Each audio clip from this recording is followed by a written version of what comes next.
Bem, meus amigos, eu estou aqui com a doutora Maria Ângela Toffano. Ela é delegada da Delegacia da Mulher, né?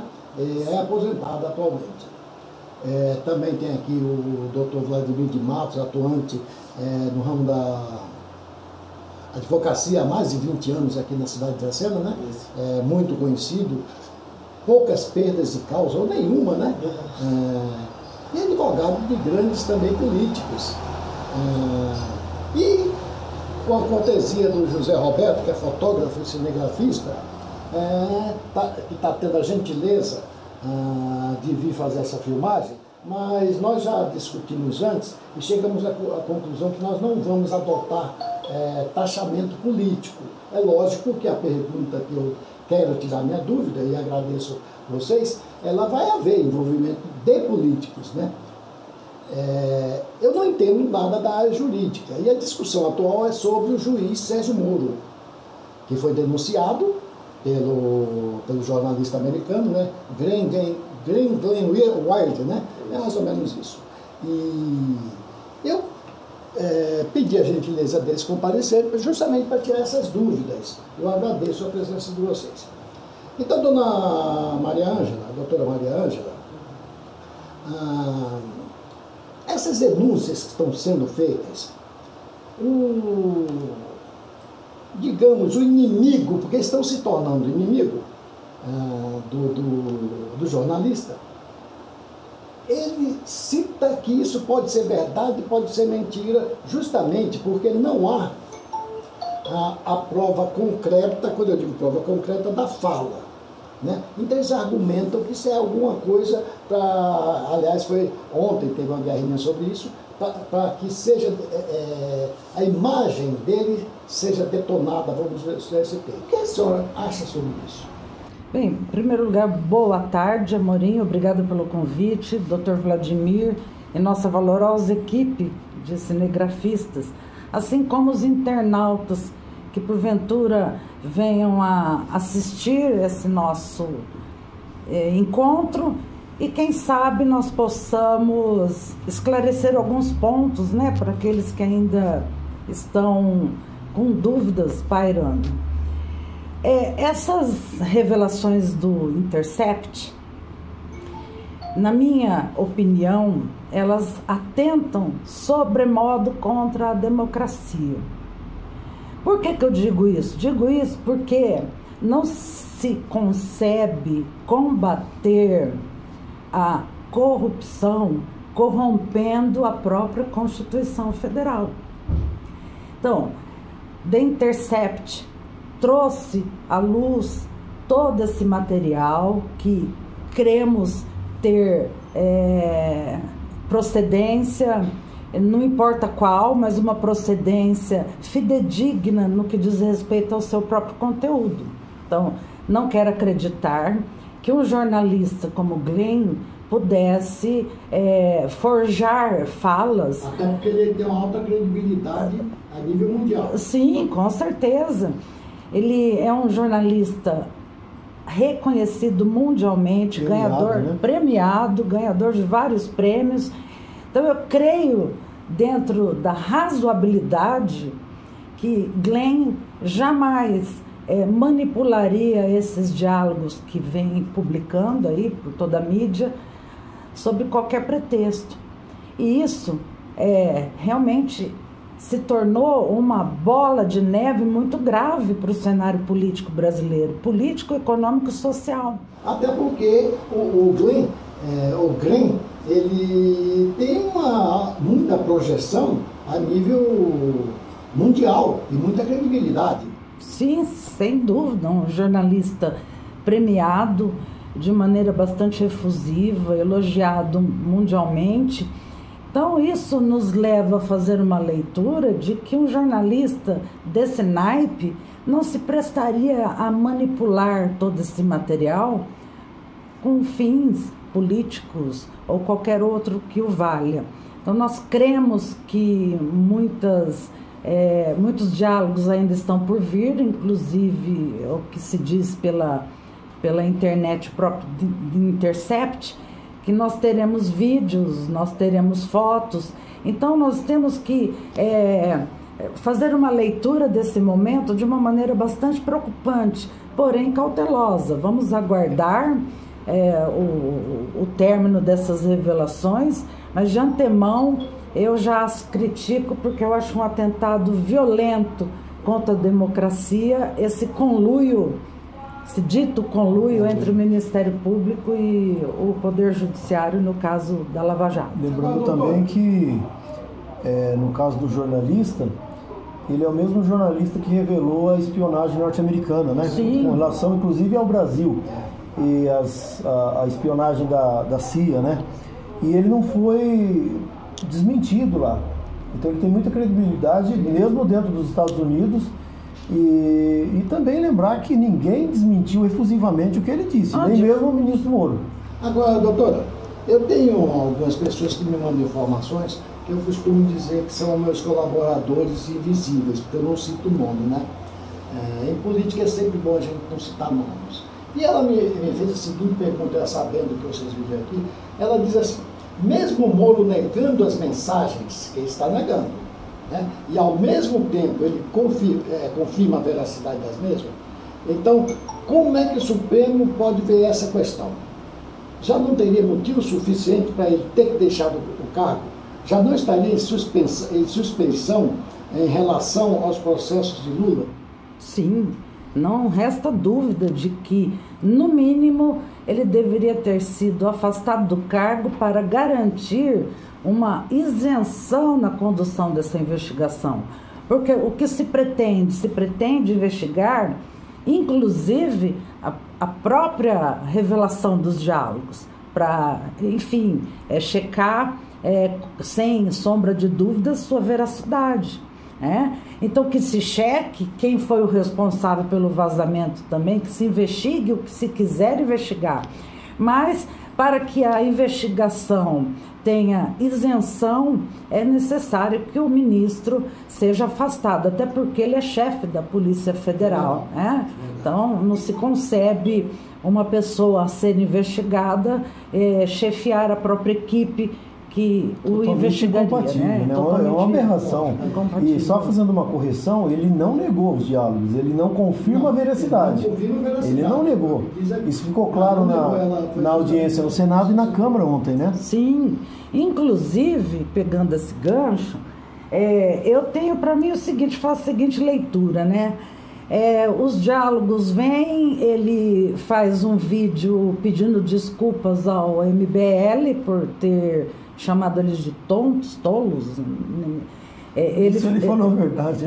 Ele faz um pedido de desculpas, e quem não tendo que se desculpar não ia se expor dessa maneira. Agora eu até acrescento mais o seguinte, isso eu posso ter dito, não lembro se falei. Eu, como já conduzi investigações importantes durante toda a minha carreira, jamais vou esquecer dessas investigações de vulto, ou ao menos dos meandros dessa investigação, de como que eu tracei uma linha para chegar naquele resultado das investigações. Então, não adianta ele alegar essa falsa amnésia, porque ele pode ter dito, não lembro se disse, posso ter dito isso, mas se disse não é bem assim o que eu quis dizer. Não existe isso. Porque nós não estamos aqui retratando um diálogo entre dois amigos no boteco. Nós estamos aqui analisando diálogos entre procuradores e um juiz federal que levaram alguém para cadeias. Então vamos fazer essa leitura global. A bola da vez foi a prisão do ex-presidente Lula, né? Porque isso abriu caminho para uma série de projetos que todo mundo já tem conhecimento. Não podemos descartar a possibilidade de existirem outros empresários ou agentes públicos detidos de forma irregular, vamos dizer assim, irregular, ou seja, com uma investigação contaminada por esse partidarismo e pela parcialidade. Então não descarta essa possibilidade. Agora, a do ex-presidente Lula, ela foi especial porque, como eu já disse e repito, ela abriu caminho para um projeto de poder. Interromper a senhora. A senhora é petista? Não, eu não sou petista. Isso quer dizer que a senhora está definindo seu pensamento isento de política ou de política? Sem dúvida, porque as pessoas acreditam que eu sou petista. Por quê? Porque nas últimas eleições eu votei Haddad, eu votei Lula e eu votei Dilma. Mas isso porque eu defendo pessoas e não partidos. Eu defendo projetos. E a minha maior preocupação na defesa dessas pessoas e desses projetos é voltado para o bem-estar social. Então, eis a razão, ou as razões das minhas escolhas.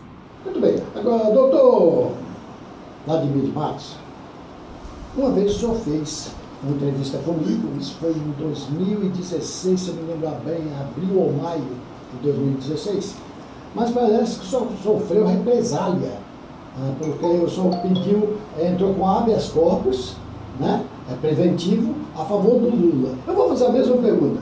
O senhor é petista ou lulista ou é isento? Nem petista e nada com isso. Eu nunca fui filiado a partido político nenhum, né?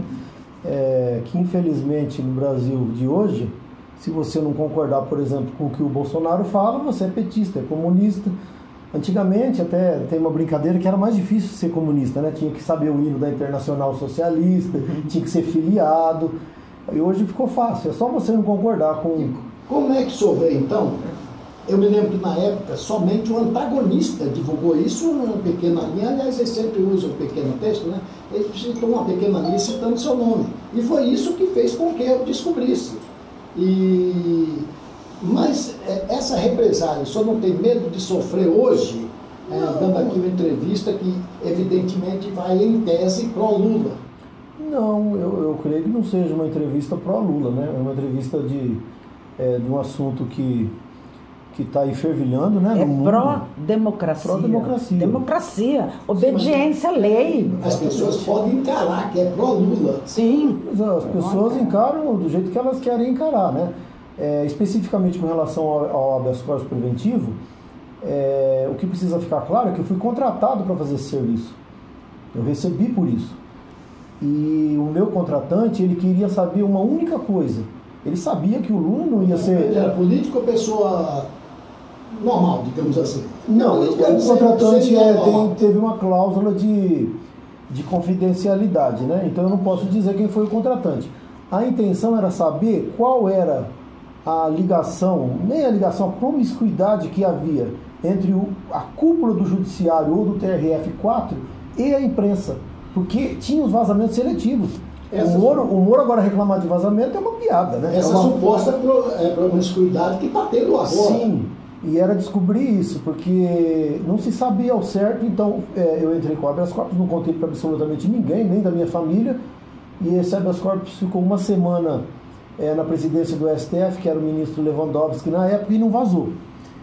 Aí, de lá, por entendimento já pacificado na corte, foi mandado para o TRF4, porque eles têm um entendimento já pacificado que em habeas corpus contra juiz de primeira instância tem que primeiro ser analisado pelo tribunal ad quem, né?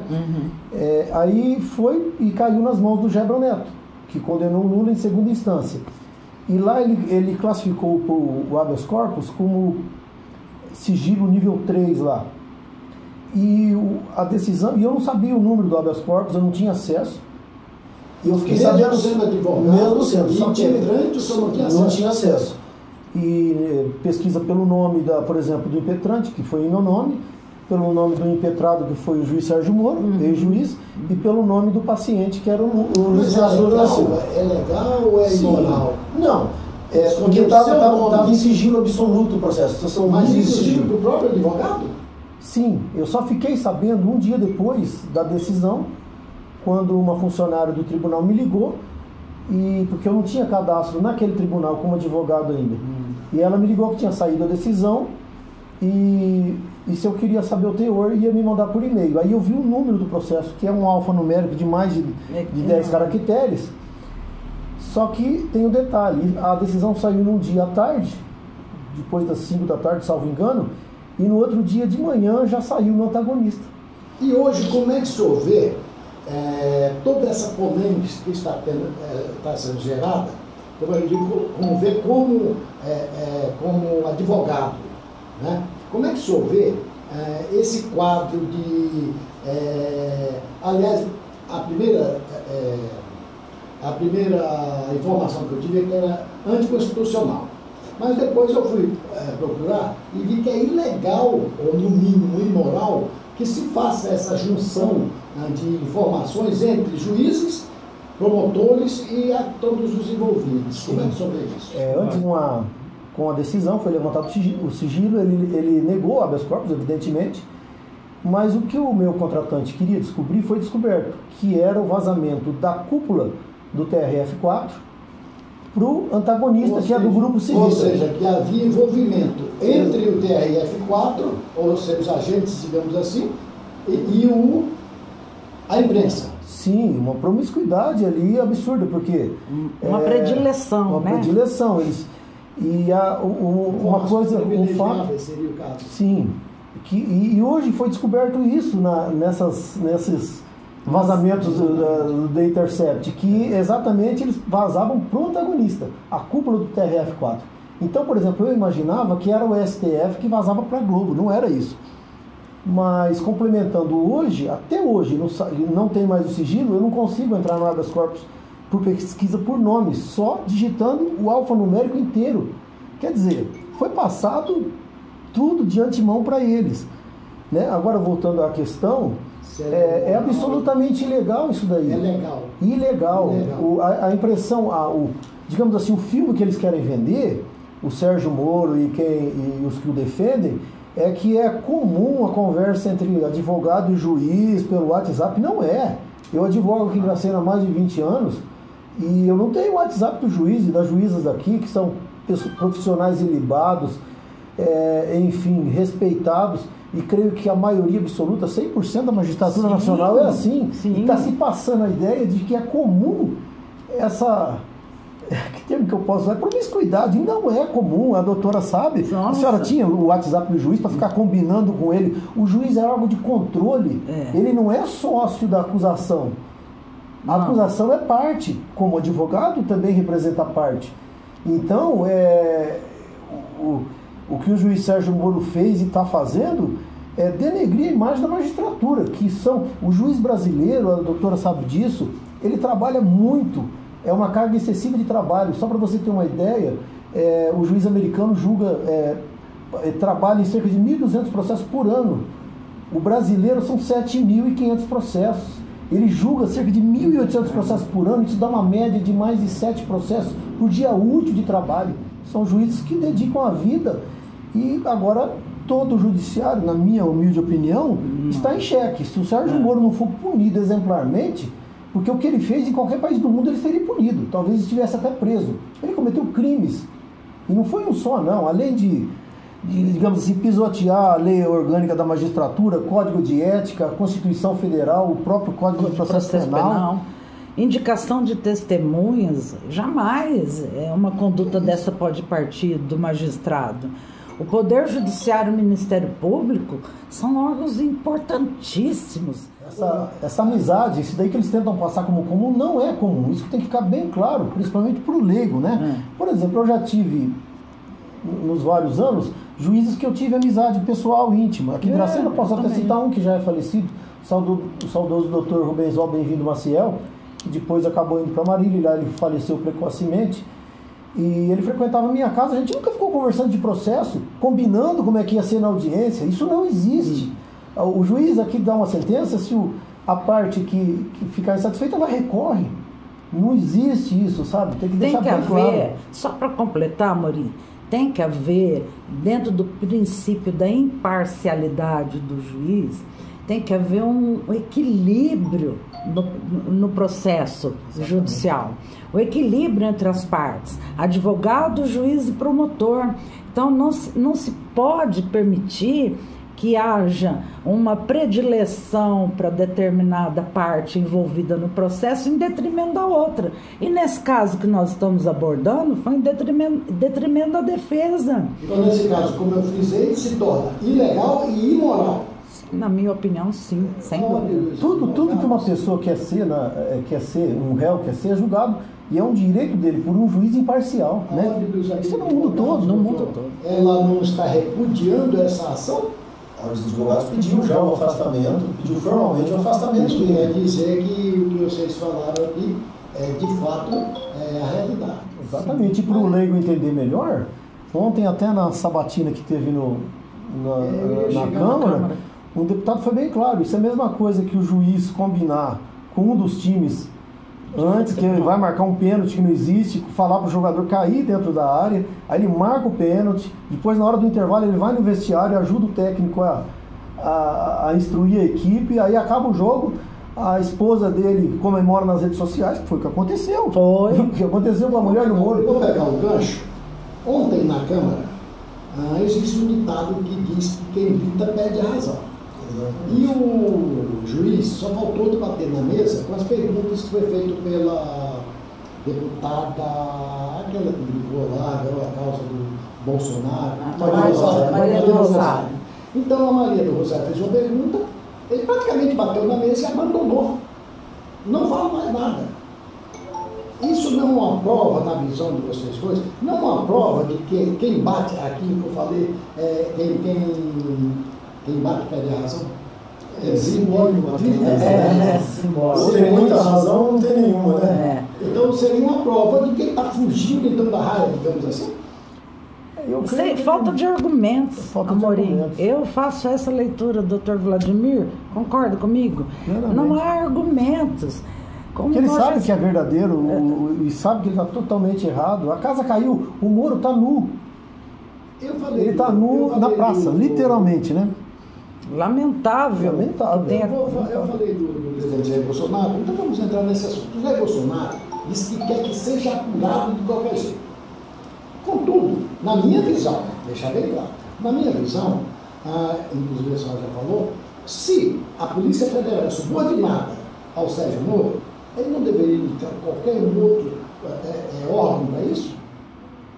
Não, eu acho que esse tipo de jornalismo investigativo, ele é permitido no mundo democrático todo. Tanto que no próprio Estados Unidos, o governo americano não tem ódio dele, mas ele exerce a profissão dele, o Glenn. Livremente. Aqui, o Sérgio Moro pediu para... Você considera que é uma, digamos, eu tiro o meu da reta? Eu acho que o Jair Bolsonaro, quando falou que não confia cegamente nem no pai e na mãe, ele já entregou, né? Porque o Sérgio Moro seria, assim, um candidato natural, né? Nas próximas eleições, sei lá. Enfim, eu acho que para o cidadão comum, com inteligência, não vou nem dizer mediana, com o mínimo de inteligência, já percebeu que isso foi uma jogada suja, né? É muito. Deplorável para tirar o Lula da corrida eleitoral. Isso daí está claro até para uma criança. A pessoa que não entende isso, ela pode nem admitir, mas que não entende isso, com todo respeito, ela não tem caráter. É falta de caráter não admitir isso, pelo menos internamente. Doutora, como é que a senhora vê? A senhora sabe que o juiz, a punição máxima dele é a aposentadoria, certo? A aposentadoria com pagamento integral e algumas outras benesses. Então, como é que a senhora vê um juiz deixar seu cargo para ele ganhar menos, que o ministro, no caso aqui, ganha menos, né? E se envolver politicamente na coisa? Amorim, veja bem, todos nós já sabíamos desse projeto de poder do juiz Sérgio Moro. Todos nós avisamos. Incansavelmente.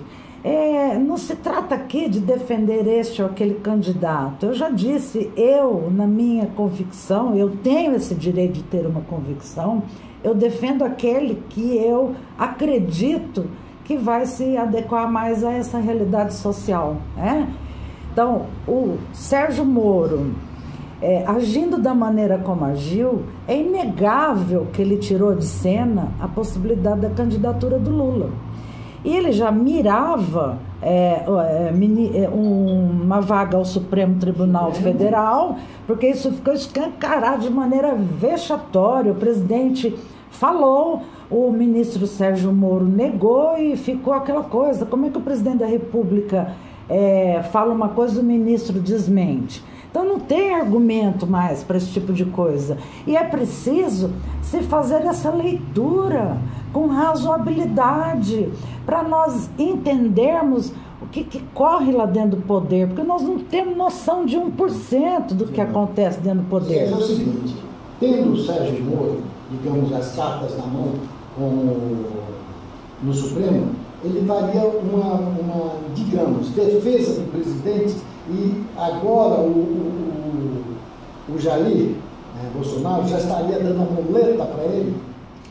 Eu creio nisso, sim. Eu creio que isso tudo é um projeto sórdido, na minha opinião, porque eu gosto de obedecer o processo democrático, eu gosto de obedecer às leis, e eu acho que as leis devem ser obedecidas para que nós possamos conviver dignamente em sociedade. E isso em todas as áreas. Então, vamos passar um pano nessa questão, vamos levá-lo ao Supremo Tribunal Federal, porque ele também tem um projeto de ser candidato, né? O Sérgio Moro. E aí já vem toda aquela história também daquele fundo da Petrobras, junto com o Dallagnol. Então, tudo isso era um projeto ousadíssimo e imoral, sob o meu ponto de vista, ilegal. Eu vou tomar a liberdade de mudar um pouquinho, ainda dentro do assunto. Eu até hoje não vi nenhuma prova concreta, ao contrário de que o Lula é do tripé, como o pessoal costuma brincar. Como também não há prova concreta, aliás, apareceram 2 pessoas que se dizem donos da chácara, do sítio. Então, o fato dele haver feito a reforma, seja com o dinheiro dele, seja com o dinheiro de terceiros, é motivo para levar uma prisão. O fato de não ter uma prova concreta sobre o triplex ser dele ou não, que, aliás, o triplex foi leiloado e não foi repassado para a conta dele. Então, consequentemente, não é a conta dele. Também, ainda sobre o triplex, a coisa de uns 10 dias atrás, foi feita uma devolução em nome da dona Marisa, que logicamente vai para o herdeiro, né? E se foi feita essa devolução, quer dizer que não houve a concretização da compra. Sim, pode falar, doutor Vladimir, por favor. Não, que a dona Marisa havia comprado uma cota de um dos apartamentos daquele prédio, que não necessariamente o triplex ou triplex, como preferirem.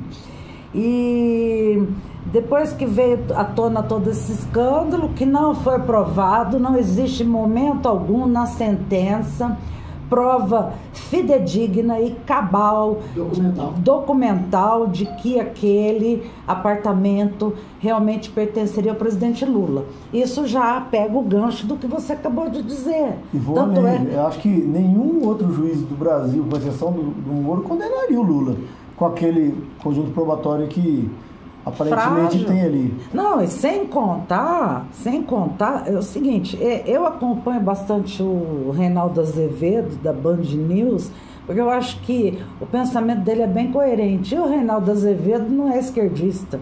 O Reinaldo Azevedo, ele é da direita.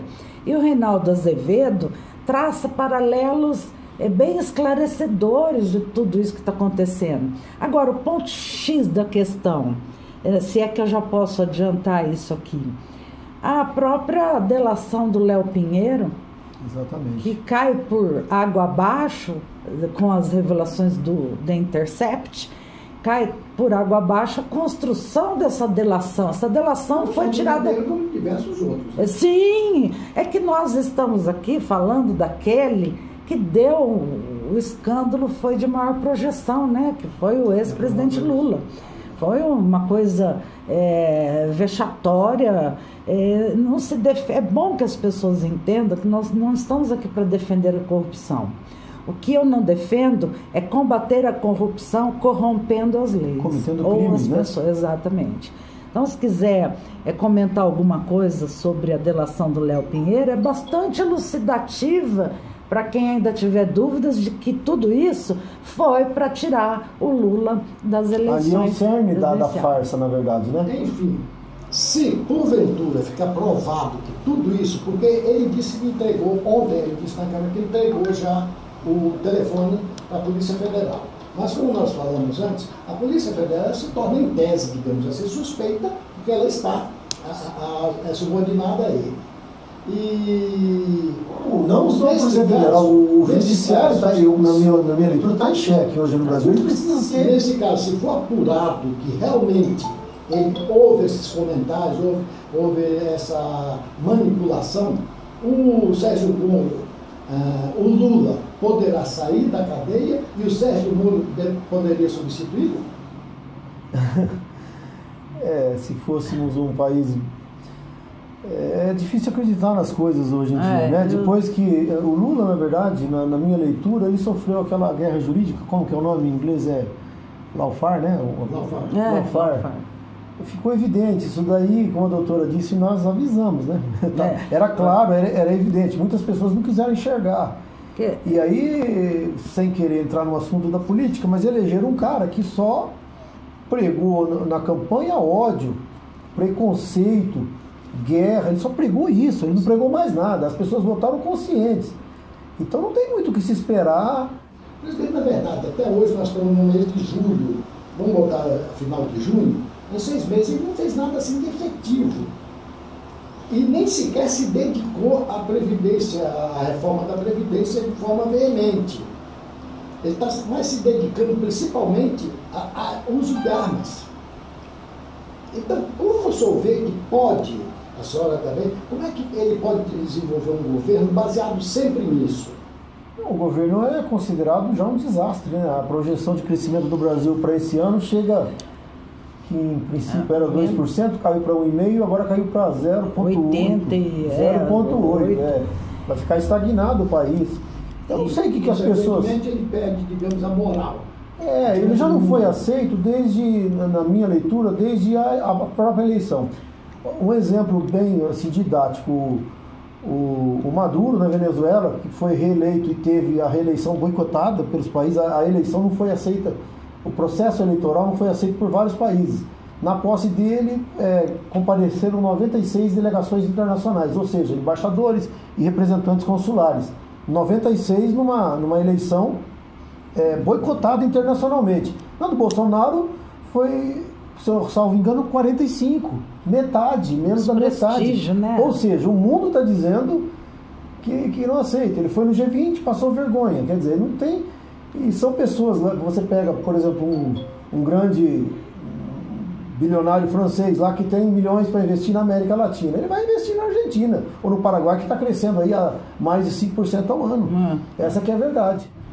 Mas nessa havia opções, né, doutora? Tinha, por exemplo, um Ciro Gomes, professor em Harvard, que tem a vida pública dele simplesmente impecável, nunca sofreu um processo, nem de probidade. Foi um dos criadores do Plano Real. Exatamente. E aí, sujeito culto, né? Foi taxado de comunista, de coronel, não sei do que mais, e o povo escolheu votar, vamos dizer assim, escolheu a dedo, né?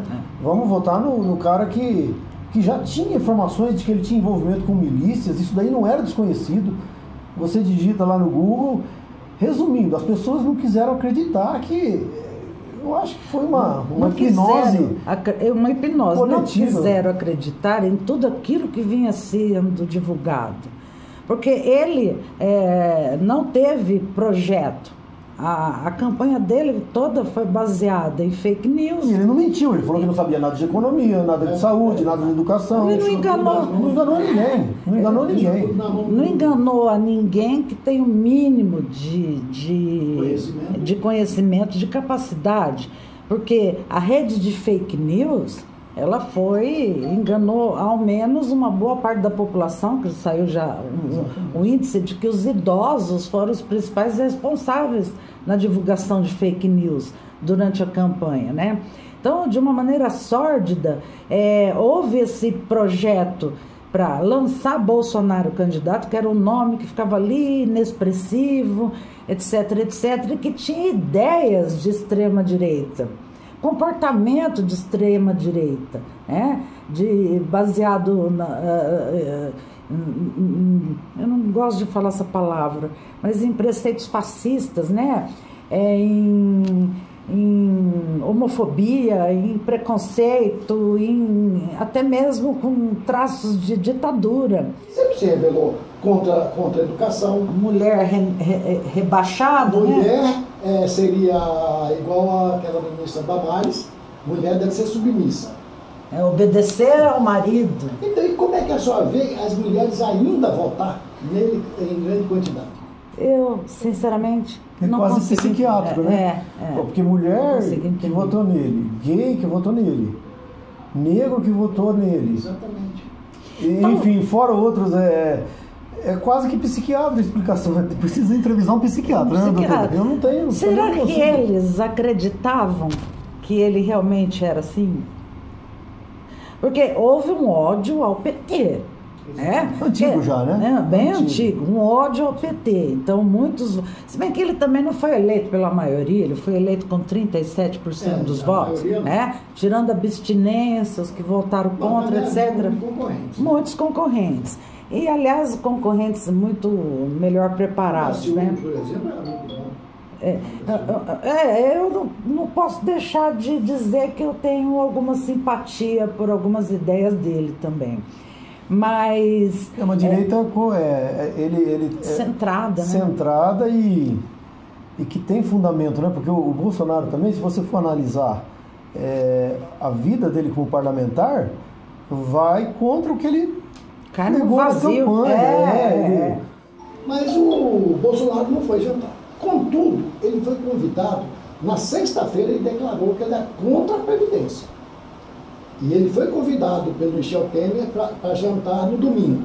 Na segunda-feira, ele disse ser a favor da Previdência. Isso está em vídeos, não sou eu dizendo. Sim.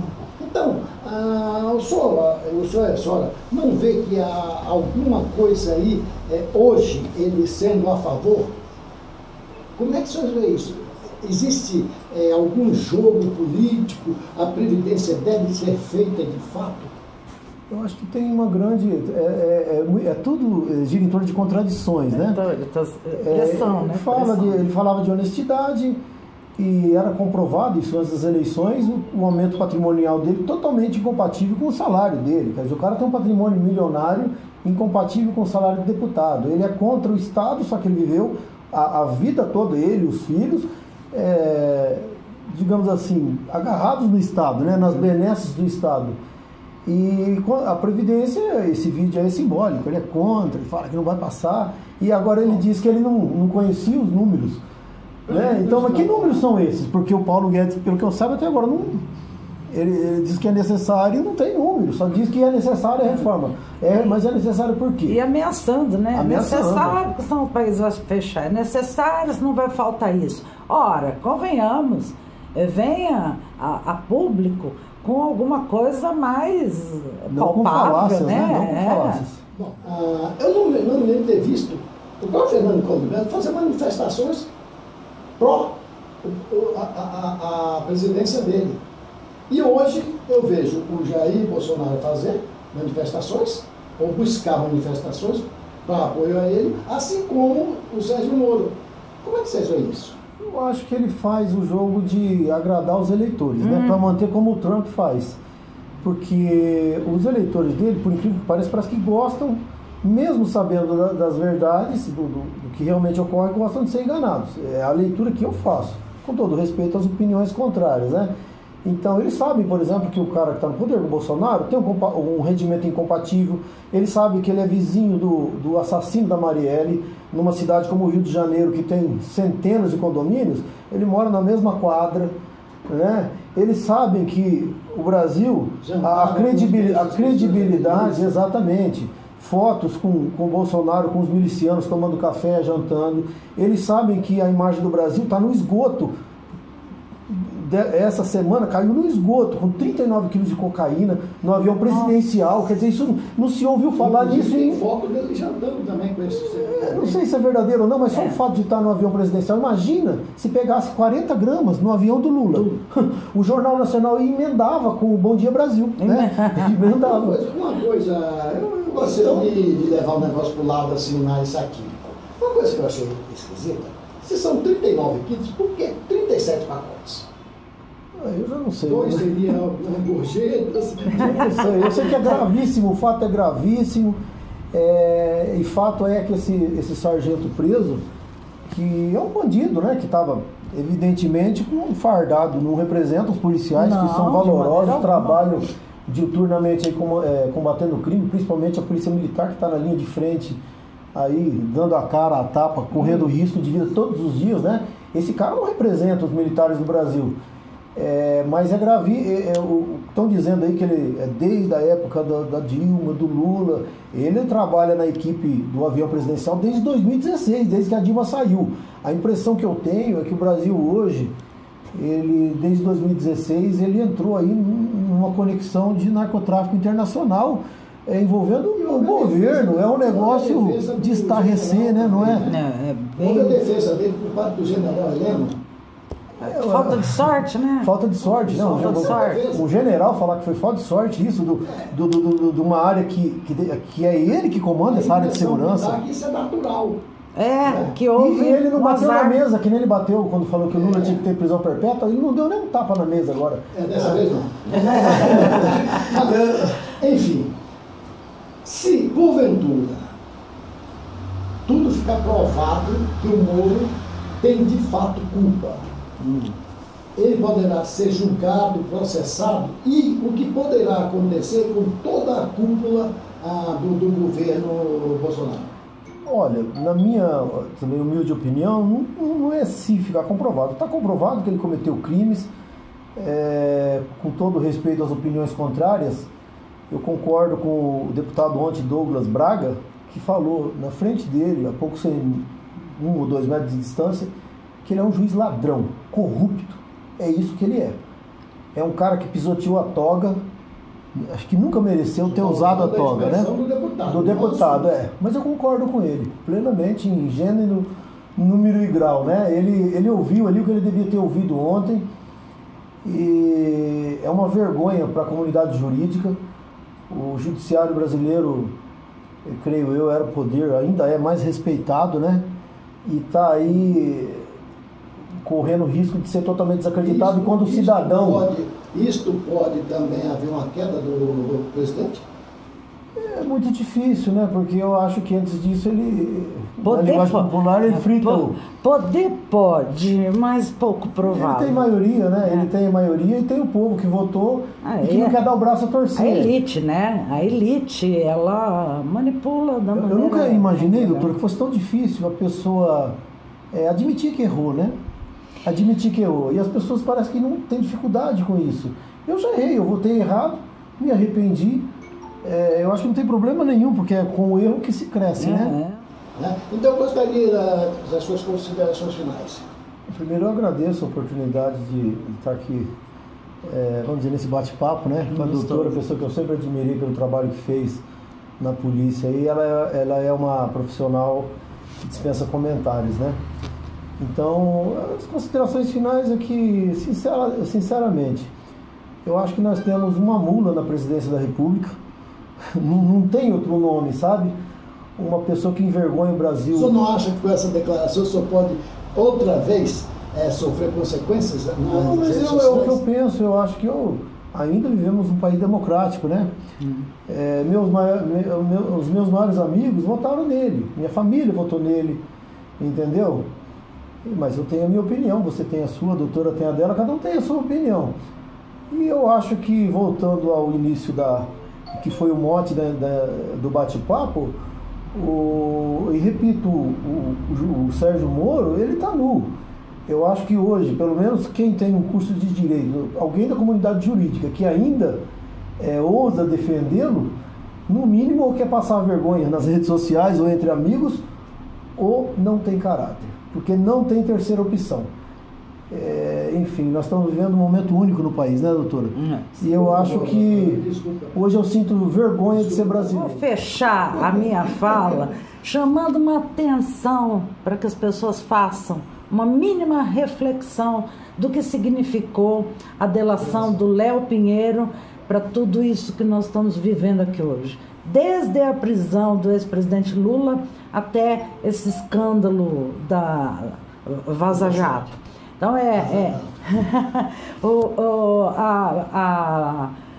a delação do Léo Pinheiro, da OAS, foi praticamente arrancada a fórceps, né? Foi o sequestro de uma delação, porque, se não me engano, só ficaram satisfeitos com a terceira. Ele apresentou uma, abafa, não está do jeito que nós queremos. E ele preso, né? Aí ele veio a ser preso e ofereceu uma segunda, abafada. Na terceira é que a delação passou a surtir efeito na sentença que condenou o ex-presidente Lula.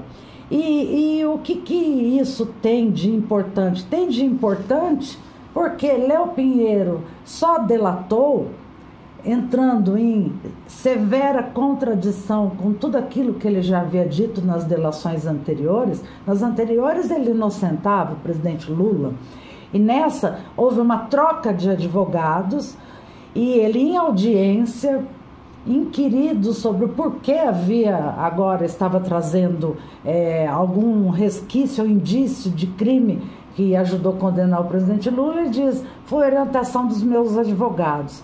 Justamente no período em que houve... Esses advogados eram aliados de algum grupo? Então, esse detalhe eu prefiro nem esticar, porque pode dar mais aqui umas 2 horas de entrevista. Tem aquelas declarações do Tacla Duran. Do Tacla Duran, exatamente, que foram... sabe, não existe isso, Amorim, não existe isso. Jamais alguém leva a autoridade policial, a autoridade judiciária, o Ministério Público, ou quem quer que seja, uma informação dessa magnitude, e eu vou fingir que eu não ligo para ela. O depoimento do Tacla Duran, eu finjo, passo por cima, e nesse país aqui é uma vergonha diária, e essa vergonha diária acaba fazendo com que as pessoas caiam no esquecimento daquilo que aconteceu ontem. Essa é uma delas. Já vista que voltaram do Collor, né? E continuam voltando no Collor. E continuam voltando no Collor. Memória curta. Então eu quero que o povo preste atenção, porque isso pode ser usado contra qualquer cidadão. Então nenhum cidadão iria gostar de ser processado com base numa delação cavada, duas para inocentar e uma trocou de advogado. Não, agora meus advogados me orientaram a dizer que o triplex é do Lula e que existia uma conta lá, e é conversa para mais de metro, né? Então, sem nenhuma prova documental, sem nenhuma substância, jamais na minha vida, durante a minha trajetória na Polícia Civil, eu tive tamanha leviandade de proceder a um indiciamento numa pessoa sem o mínimo de resquício de que aquela pessoa realmente tenha cometido crime. Então, é por isso que eu não admito a desobediência daquilo que é razoável e que é legal. Eu quero agradecer a sua presença, Vladimir. Me permita chamar de Vladimir, nós já temos uma boa amizade. E a doutora Maria Ângela Tofano, desculpa. Tofano. A senhora é ao contrário do Doria. A senhora tem um acento, ele não tem. Muito obrigada, Obrigado, Maria.